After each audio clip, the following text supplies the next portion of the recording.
Emily Pavlik, ça fait environ 10 ans que je suis dans le domaine des animaux. Quand j'ai commencé à rentrer dans le domaine des animaux, j'ai plus vu un manque, un besoin envers la clientèle qui avait un manque d'éducation avec leurs chiens qui se demandaient à quoi faire. Moi, j'ai décidé d'aller un petit peu plus loin, puis suivre des cours, prendre une spécialité à l'école pour devenir éducatrice canin. J'ai travaillé en dessous mon professeur pour plusieurs années, puis après ça, j'ai fait quelques consultations moi-même, puis maintenant je travaille dans un SPCA que je travaille plus avec des problèmes de comportement. Je suis diplômée de l'Académie Jacinthe Couchard en 2013. C'est sûr, dans le domaine canin, la spécialité qui m'a toujours intéressé le plus, ce serait le sport canin. Puis juste ça, le sport canin, c'est très vague à cause qu'il y a beaucoup de sports qui se trouvent sur le marché aujourd'hui. C'est sûr, avec mon chien personnel, j'aime beaucoup faire l'agilité, le dog diving, la détection d'odeur. Mais c'est sûr que en tant qu'éducatrice canin, les méthodes que j'utilise le plus, ça serait les renforcements positifs ou du genre balance training, des styles d'éducation qui sont vraiment prouvés par la science Super. et pour le bien-être de l'animal. C'est sûr que probablement le plus d'aide que je peux aider avec les clients, quand un client m'approche, actuellement le client il est très perdu dans les méthodes de comment il devrait continuer l'éducation canin avec leurs compagnons. C'est sûr que une des affaires que j'aide le plus, c'est la structure et pour faire le propriétaire comprendre euh, qu'est-ce que c'est un bon comportement, qu'est-ce que ce n'est pas un bon comportement.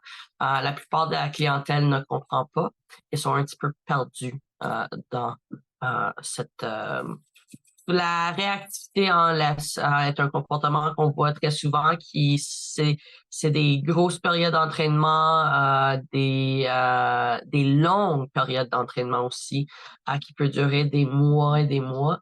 C'est sûr que quand j'ai de la clientèle qui ont des chiens qui sont réactifs en laisse, ou réactifs en général, c'est des clients qui sont des long term, qu'on va se voir très souvent, plusieurs fois par mois pour facilement 6 mois de temps. Oui, si le propriétaire de l'animal a un bon encadrement, puis il continue d'aller en la direction qui est donnée par lui avec le programme d'entraînement, oui, on va toujours voir de l'amélioration dans l'éducation ou le comportement du chien, qui est très important de continuer dans la direction qui est faite pour le client.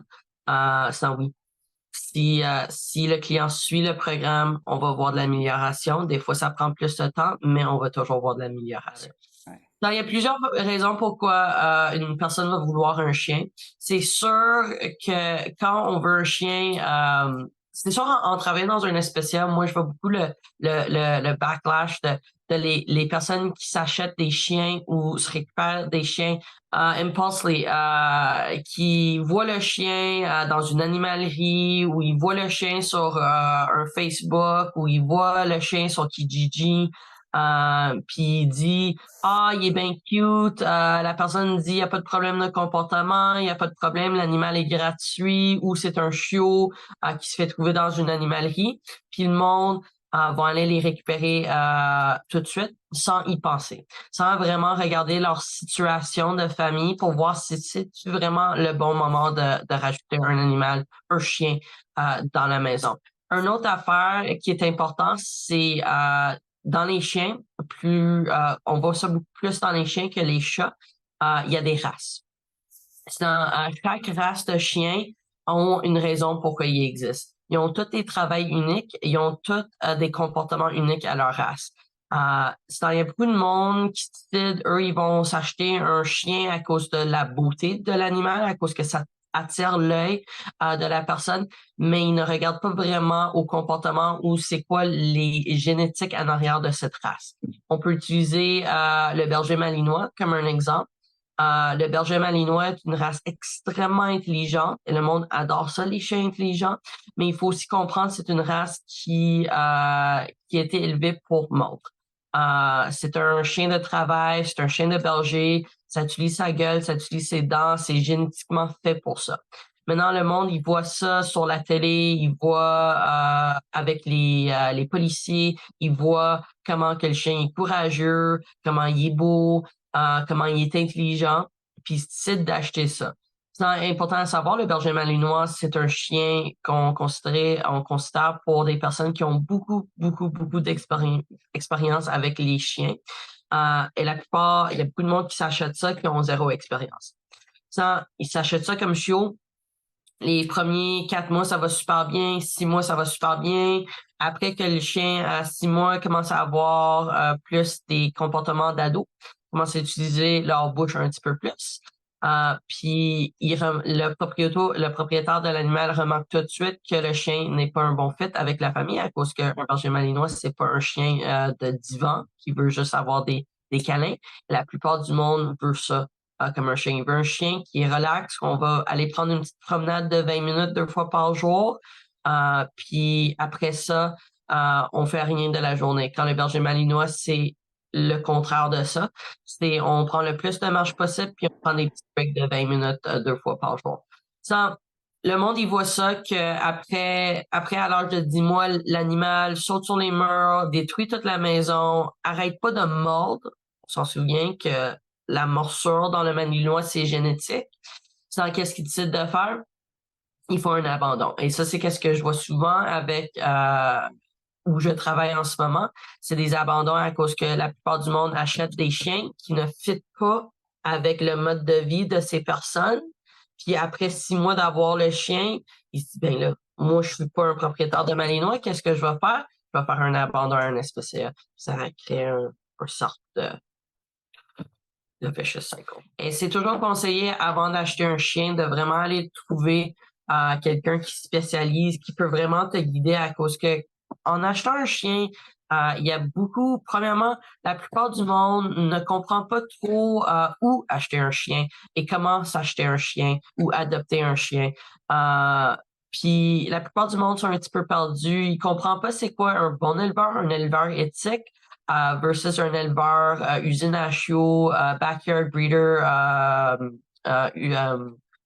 éleveur de fond de cours. Même dans les refuges puis les SPCA, il y en a qui sont bons, il y en a qui sont pas vraiment bons, il y en a qui sont discutés comme des SPCA, mais c'est pas vraiment des SPCA. Ils utilisent le nom SPCA, mais en réalité, c'est des usines à chiots. Ça, c'est très complexe pour une personne qui est pas dans la profession, qui ne comprend pas c'est quoi un éleveur éthique. Il va toujours avoir les deux. Il va toujours avoir le mauvais puis le bon. Et c'est très important aussi de vouloir trouver de se renseigner, de vraiment trouver c'est quoi les bonnes choses. Parce que la plupart du temps, les éleveurs éthiques, ils font du show avec leurs chiens, des shows de la conformation, des shows de beauté pour le average Joe. Puis le monde, il se dit, ben moi, je veux pas un chien de conformation. C'est pas mon but. Moi, mon but, c'est d'avoir un compagnon avec moi. Mais il faut comprendre, avec les éleveurs éthiques qui font du show, de la conformation, il va toujours, dans la portée de chien, il va toujours avoir des byproducts, on peut dire. C'est dans une portée de 6 chiots. Pas tous les 6 chiots vont devenir des chiens de conformation. Il va toujours avoir un, peut-être deux, avec le potentiel de conformation. Et le reste, le 4-5 autres qui restent, c'est des chiens de compagnon. Mais on s'assure quand on s'en va avec un éleveur éthique, qu'au moins on sait que nos chiens ont des bonnes structures, ils ont des tests génétiques en arrière, ils ont des bons tempéraments, qui est super important. Parce qu'avec certaines races de chiens, on veut dans tous les chiens en général, on veut que son bien dans la tête à cause que même si on met de l'éducation en arrière de notre chien, si son nez pas bien dans leur tête, ils vont pour le restant de leur vie pas être bien dans leur tête. Ça, allez voir l'éleveur qui fait un petit peu plus avec leur chien, qui font des shows de beauté, des conformations, qui font des tests génétiques, qui s'assurent que le tempérament de leur chien est stable. Même si on se dit, moi, je veux pas un chien de conformation, je te jure, il va en avoir 5 qui vont être des chiens de compagnon qu'on va vouloir rechercher. Et il y a beaucoup de monde qui se dit, Mais aussi, les éleveurs éthiques chargent beaucoup, beaucoup d'argent pour leurs chiens. On peut utiliser quelque chose qui est vraiment populaire en ce moment, tout ce qui est doodles, dans des mélanges de caniches. Je dis pas que avoir un mélange, c'est mauvais, mais il faut comprendre la plupart des éleveurs de doodle font l'élevage pour l'argent. Sinon, c'est pas des chiens qui sont bien dans la tête, qui sont bien dans leur corps. Eux, leur but, c'est de faire des accouplements entre caniches puis quelque chose d'autre pour faire le plus de chiots, pour faire le plus d'argent. Ça, qu'est-ce qu'on voit souvent, c'est des doodles qui se vendent pour 3000 et plus. Quand moi, je peux aller acheter un chien d'éleveur éthique, que je le sais, ils ont fait tous les tests pour le même prix. Ça, le monde qui se dit ah mais un éleveur éthique c'est plus cher, pas nécessairement. C'est juste à trouver les bons éleveurs. Puis en même temps, si on investit dans un chien, plutôt on va avoir un meilleur parce que la plupart des chiens qui viennent d'usines à chiots, éleveurs de backyard breeder, c'est tous des chiens qui ont la plupart des chiens ont des problèmes de santé. Ils ont sont pas super stables dans leur tête. Sinon, ça va coûter cher en vétérinaire ou ça va coûter cher en éducation. Un ou l'autre. Mon objectif, c'est vraiment de vouloir aider les gens avec leurs chiens pour garder leurs chiens.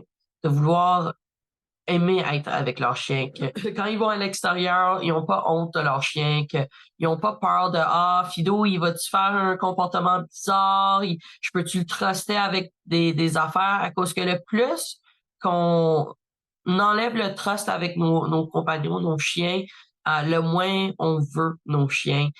Puis quand ça arrive, le plus ils ont une chance de se retrouver en refuge ou se faire donner à d'autres familles.